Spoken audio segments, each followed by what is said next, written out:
Michael se keng Nicola YouTube channel clear to ten zawain chi bai ka book le chawa tun tuma chon pushia ta chang te nen aldu saka devita thian pa ina FIR nimin lama thelu chungchanga thu chiang zok pushia ta chang te nen na kanin biak na hian a khiat thai don ta chuanin kar masani somni le panga in rin nia du saka kom na te kan han nei video te kan han ti chuaka ti chuan nimin lama FIR do saka na lo thei lut vele ta ni ti te kan lo ria chu ta chuan thil chiang zoka khriat kan du awangin pusia ta engkimma du sakan FIR a thelu chungchanga po ama boy pui tu hian pusia ta hianin chiang zokin mizoram mi puite ma thu aran soidone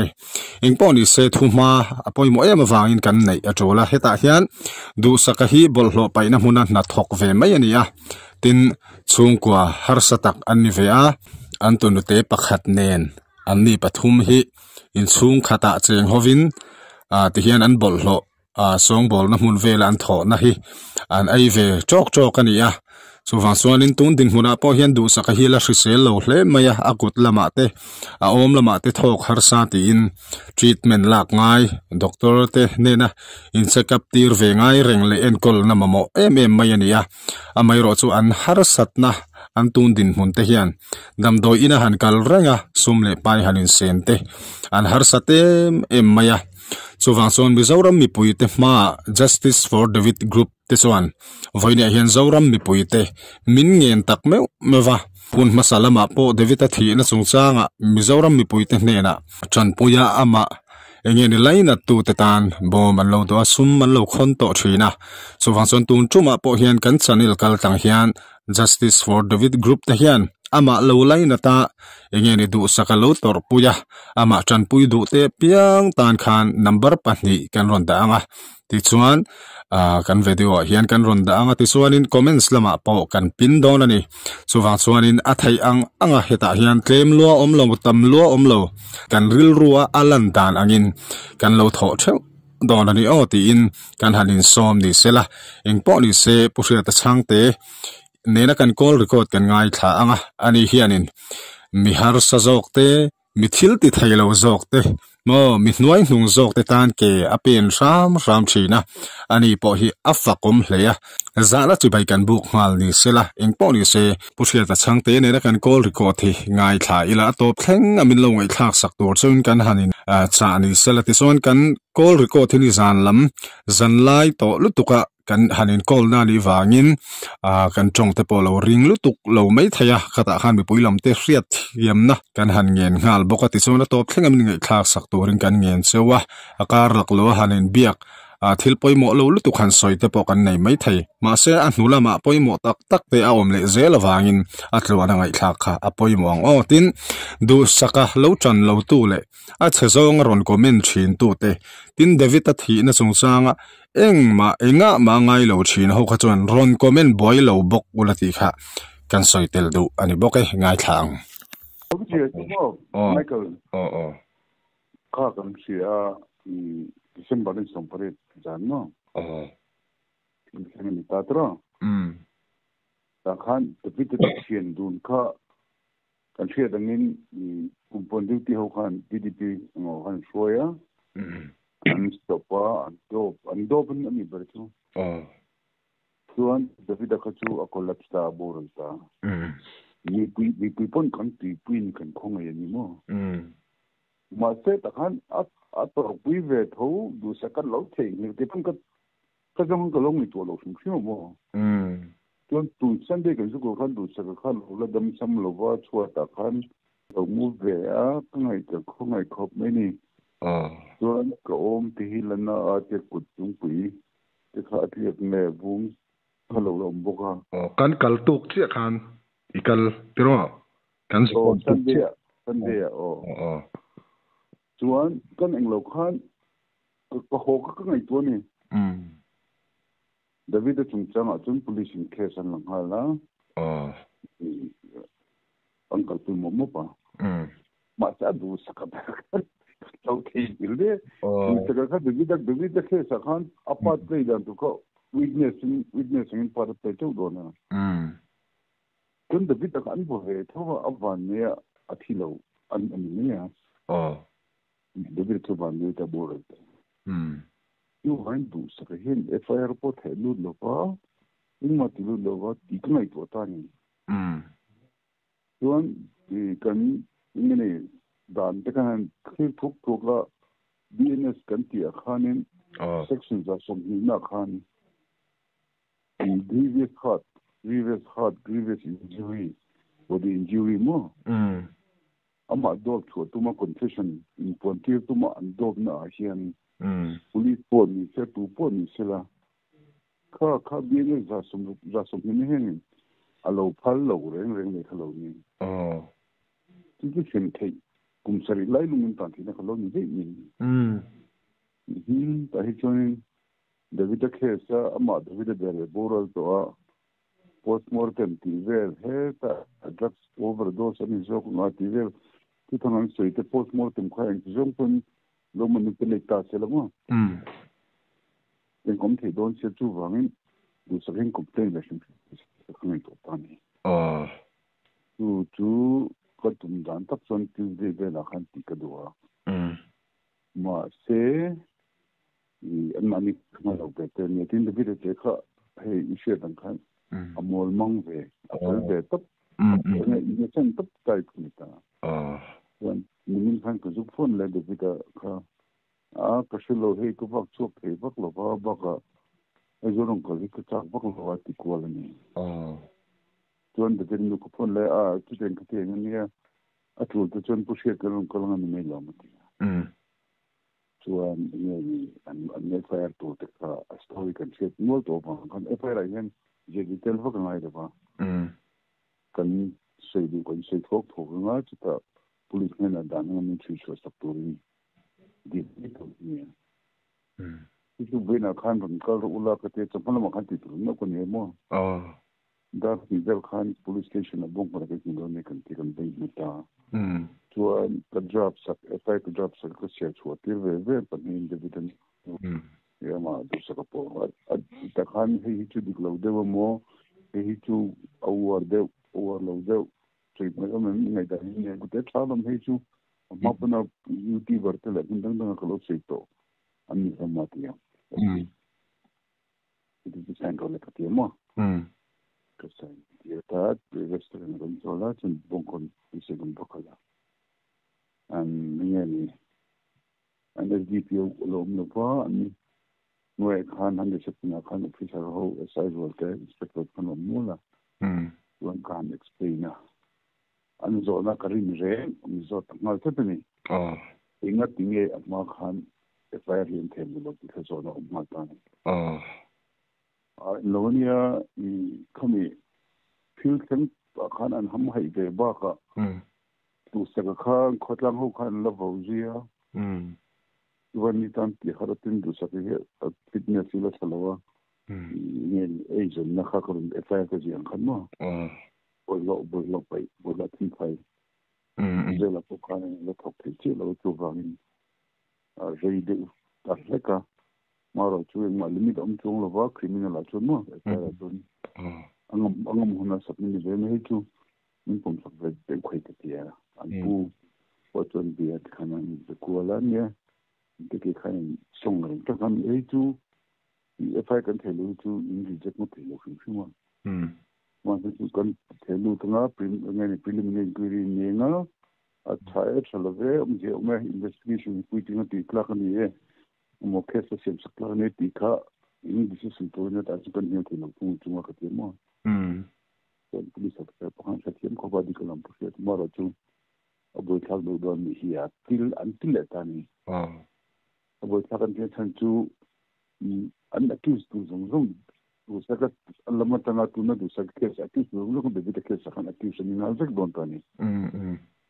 no that bo zong inya zong pa ko inya si zek don ta amo tu bina police bulak ko selfia ni por mi se tiempo tu a party khadu same party ni masala plaintiff or complainant le accused sakamo a section khadang tani David kacu jale sopana japanga bina japanga kalpe bi homicide not amounting to more than confirming tana an lo bera khanita tuna du saka case hi chu business za som ni na nge grievous hard to extort confession dog talk to ra in do khana in bokna body in mo in na khanitan case na ni teaching simulan dan same party same offense anilawa same party different offense ni pani kateni adi pinti tin satin ko bakolom ko pa chuan how to inti point akan point evidence log investigation ti bok ngai to lon chung lawa same statement akin mang thei ta kati ve ani mo ne kan long mai to don ne kan pute kan lo ti don yen ya an tel ko ne ti khani ni chasi te don't and the case at because of mo postmortem kha the person of the tomorrow to again a dietitian test where kind just local vegetarian one can just influence on them or the to ten long ten ti der kha humiliation during the vegetarian kan lam hulet lo wanti Uvamin the net kasi telo pangantia. Doktor la kan ka tu kan jugle na po lasan de jugle na po no te hin ran fon te pe ro ba. Sia de bot la bon ko ban tinga ni tam tak chu ni al vok rum ni lo odi lo an lo tin ni lo ti a ko tinga don te no ro ko si postmortem de ni jong jong se ti ni ni ko supende ni an nga don di Singapore SP na ni ngati ka semo ka postmortem pochok to vok lu manginan sei lo o di ngene sei ti por na ka mo kan te ka lo ni lo ti ka han pu to ba wa nang mo le tu no ko tan ko sei du pu kan police station ni so takin te tokin justice for the better more justice for all ka an bo privilege ka fun ke da po motin KSB kasi jungkan Tuesday na series record ni kasi mo. Iwan na umpo ti kop mai. Alo mample mai. Dia chuanin khatila khan dia hei zan te tlai to a nang poi mo do don nai to in karing chuanin tilai khan mo do saka te case voin lama in han moi pui vela chu thu san lo ni sela mi puina an riat chak do hai tuna poni na taka chuanin kal le tur hai zo na te khoison va pele tur anga lo in ruam han kha kani ta ni amai ro chu nang ma na thai to pai lo pe na le nge ni i chan lu tuk na zara voini a hai thu lo mom kan fezel ta ni do sa ko pon FIR tikhan an ron ti hian hi mizoram mi pui te po ti mai te ang kan lom hle in karinga ngai thatu te po hianin chuta chuanin khami za na kut thak tu te zi nga mi pasari khan man to ta ti chuan mi thum khami ba ka khan mo chuta chuan an tel vem ti kha ka hreta lo mi pathum man laman ve lo an ti ta ni khang mi pathum te kham man an ni ve tel to em le detail ka selo in ka se tu chu investigation level amo investigation level of police an man hian thing mi ti an tel ve nge ti na pon chung lo wa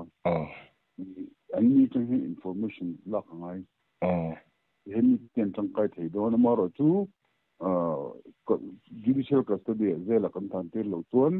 I chung pen palang ti an ho wa an nan de ni te po an ni de thei thong an kalang heng som ko mang jing hen pathum to hin ni ti tu bat ti te den an man ne kan bakom na chuan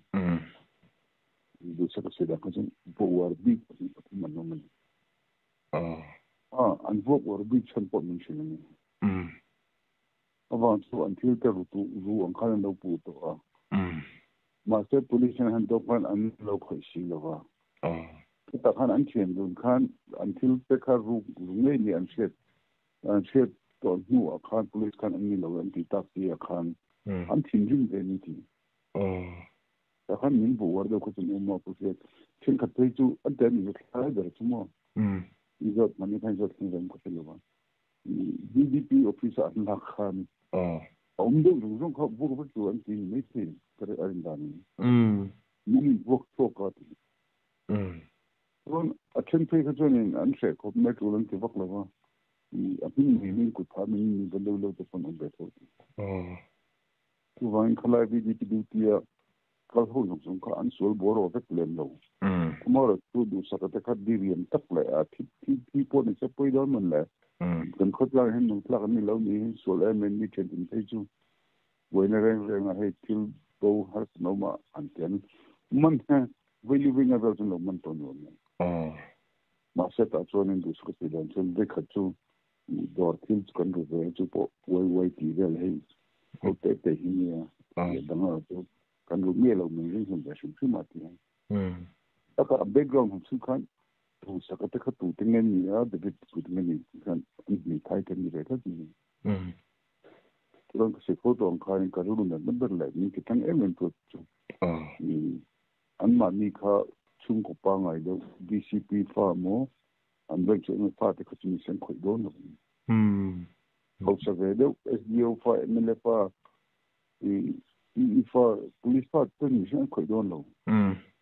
그런 게 많이 미조지가 보면 암니 거기서를 대때 바가 대호 어플도 대 visual đâu te ra shuli kan chi ngamo dik cheno lai ta kan lu ti na ka te mo ji ko na te mela nin khoi tu ber jok ma hine ye tra abatu te po ka ta pra mi zo christian ta thom ni ma ro te la kan society hin mol ta kan thang ro la lam kan tam lam ko ada tam jok ne dan ne tin chi vela ni te sa da wang hin ni the vida team here in Museum of Community Safety mo. Tinan police kon bok tinan nei lova. Man bok tinan nei lova aruti adopt for mo to put lo thak. Jury lo mi to po kha to BNS 120 kan. Pasal ni tan tinan lo sim de ni lo mo. So like a kitchen to win at the na po ni po kha just a bit the ni thing mo. Ada sambiran tu baik apa nak tinggalin tu ada tu mungkin ada sih something yang ini dia okey ini kat tadi kau yang kupu mincan main kan macam sensitif just ambil kan ada tu nu kan tidur sawa anak pepok oma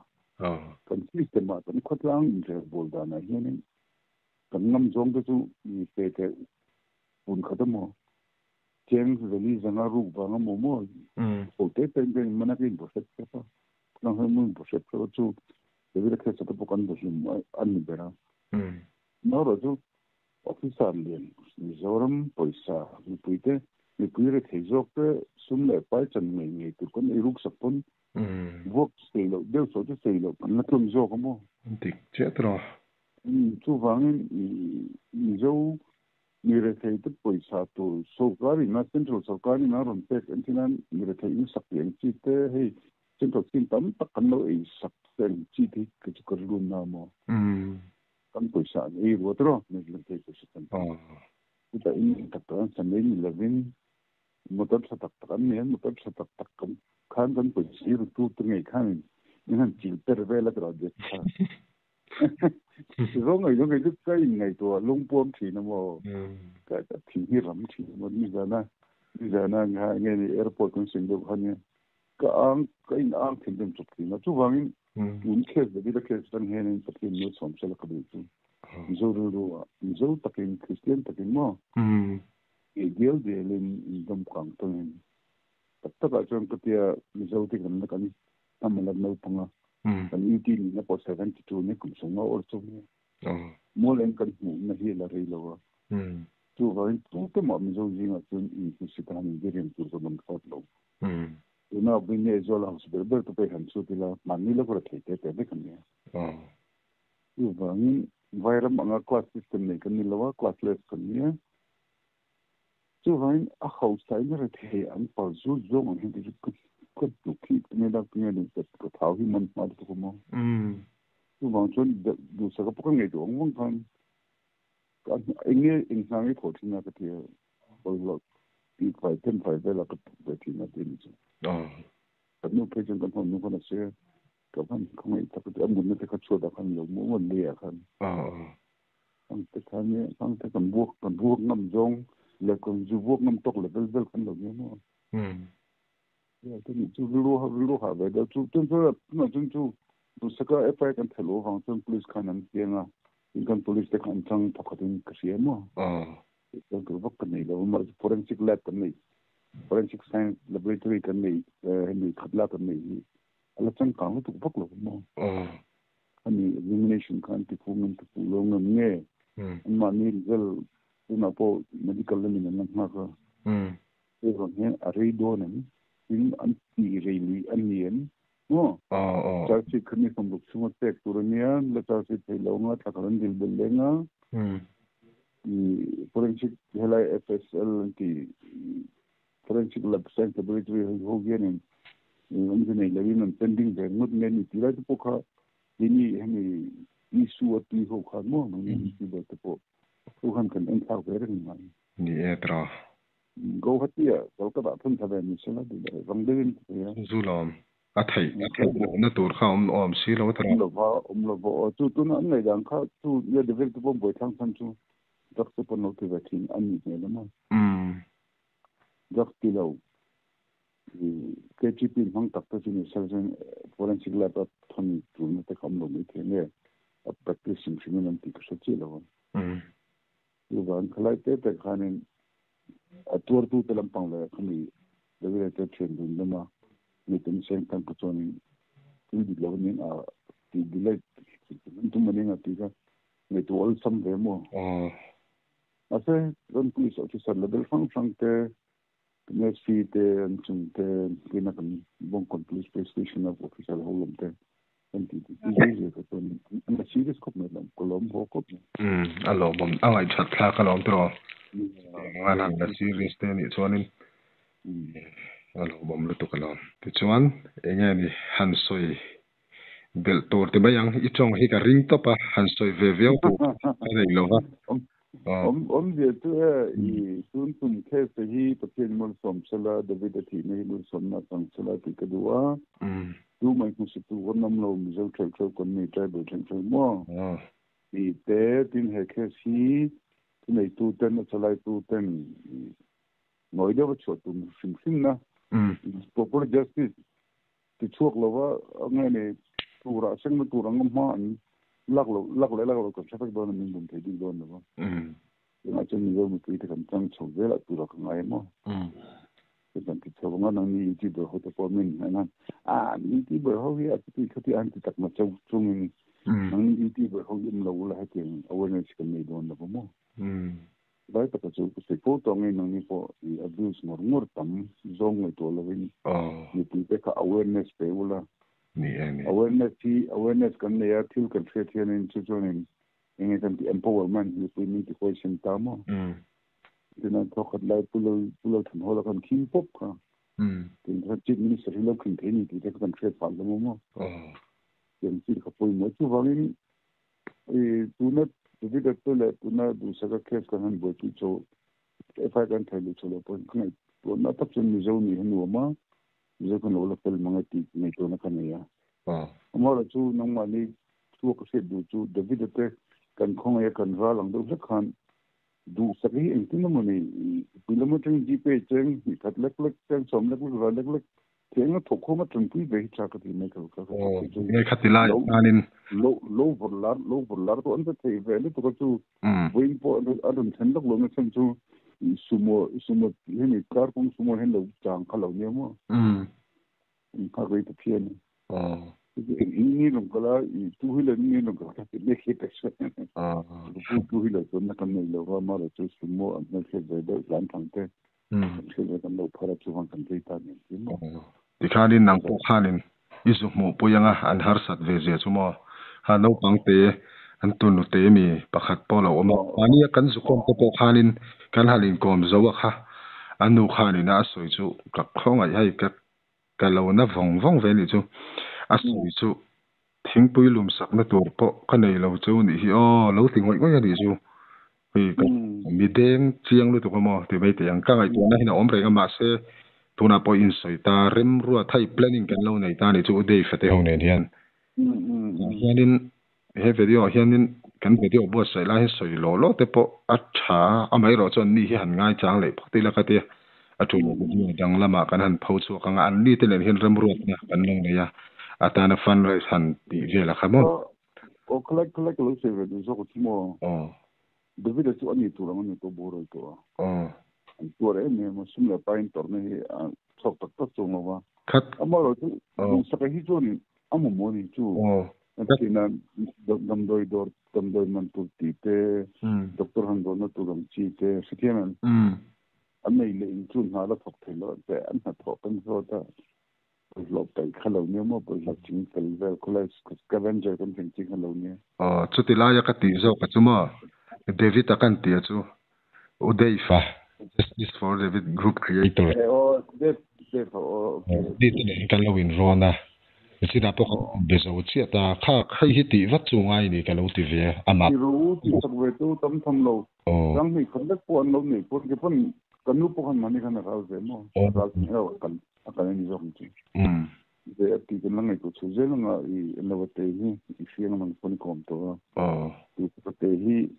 a sector de wai hen ni kan ama te a simple de wa innocent de se mo tu wa min I the chu ani dam de le na man tu ro mo an I ti chat ve ne de tu na chal tal mo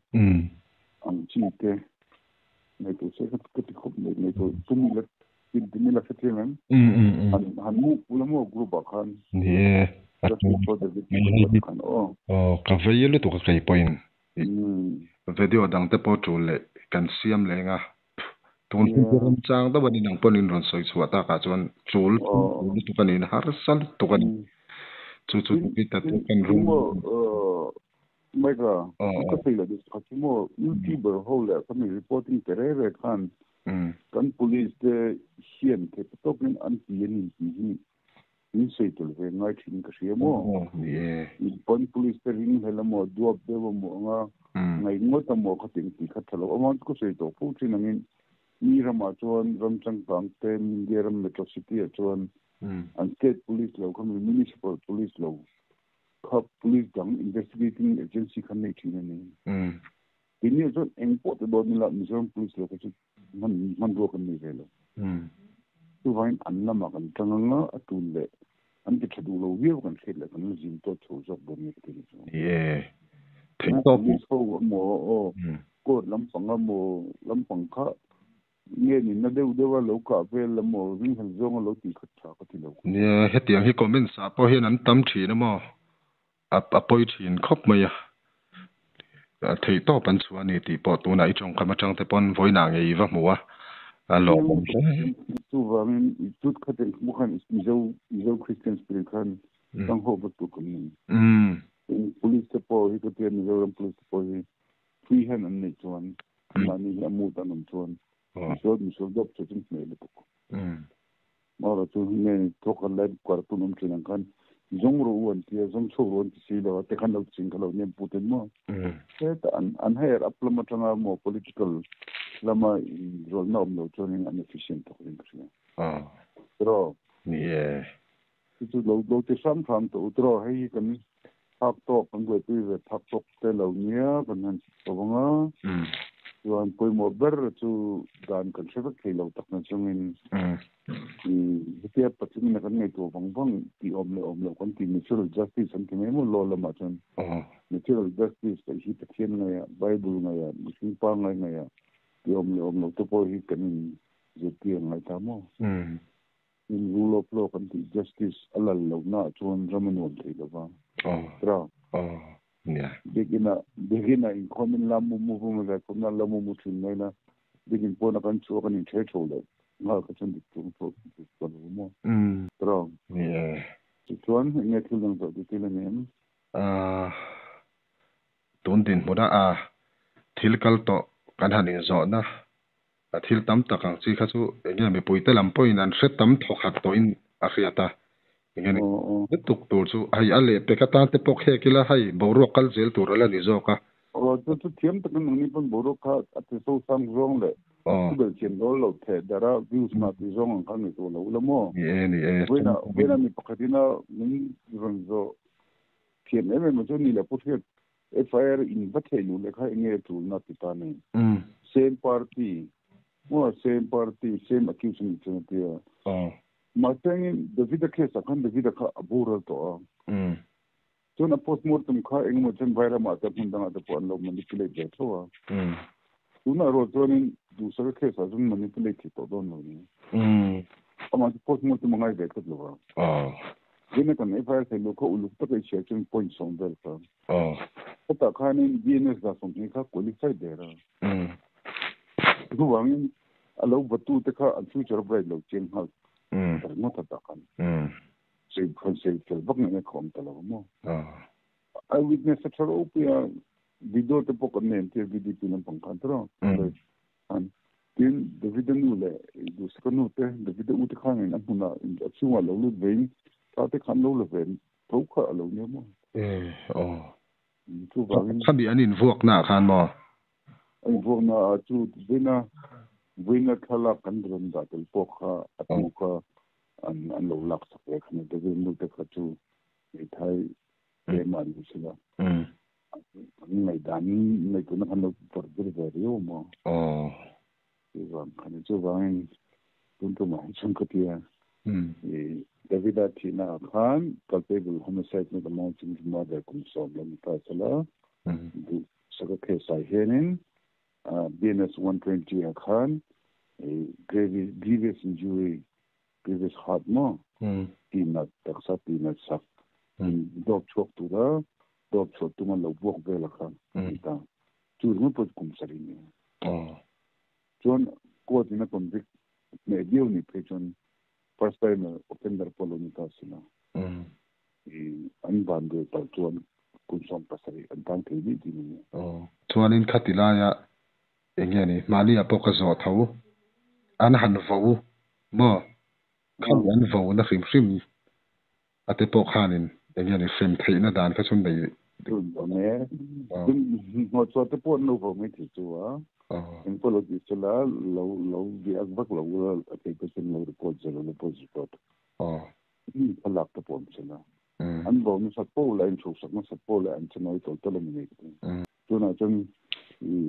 airfield PDP le we mi ho khotlang tan chun moi kar khapin khap chu wanga ni ko an ngoi reng na san ni chu wanga ma mi thian tu se na press release on sin de como de poco que te mo la mo la que te mo then khatia lo an concept taktia chol te antiminian language akan an concept lo don buzel don ti na ka an mani la manika an evidence an mani against kanarin sim mo ta tu bangi mol pon at pon dengan ni atong lo chuan ni mol pon sing ngai ni cheng do khan ni mo ngai dang lo men adang hi chulak e hun local to ka sen thanin at swing kan tinga tu na kan se kan agency sang te kan sarkar asi mo minister ni na se kan an platu ta claim ni na allo mama sarkar dem nova kan enforcement wing police report dem nova kan puizok no mo ti boy ho pan sei boy zone ni ni investigation pui the zone la tak pak fin do kan lo tang out hin de ole ka van lom em allo mam lu to ke fet yo digna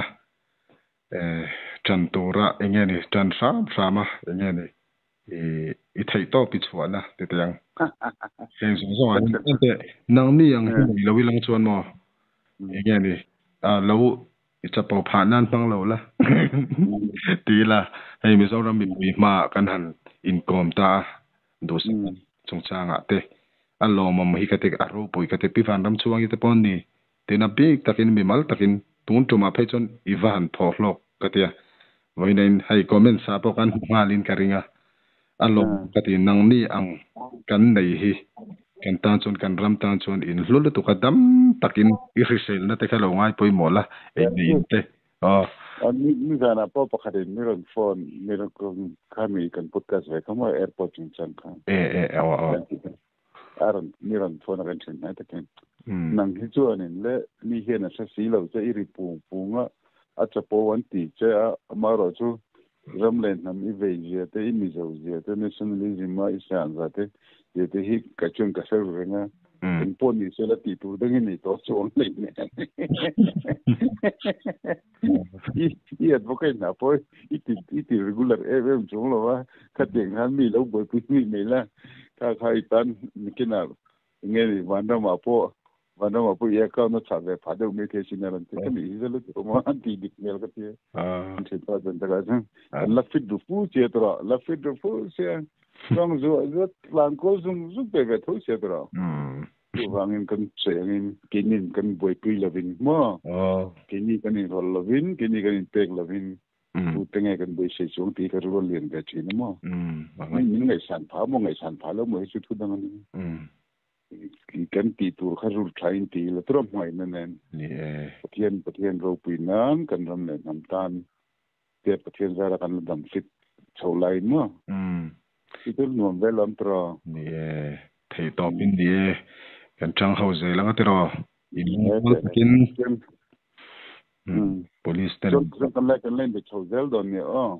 ole hun cha min tu na choi ngai thalong na tur vak mi tu ten ma ta ngai chalong tur vak ka chalo se bi de chung pe le du sa ka chung de tan pon ole no mo man tu hun cha min pe ko lom lu to ke mang cha mu te lom ke po lom ne mang cha de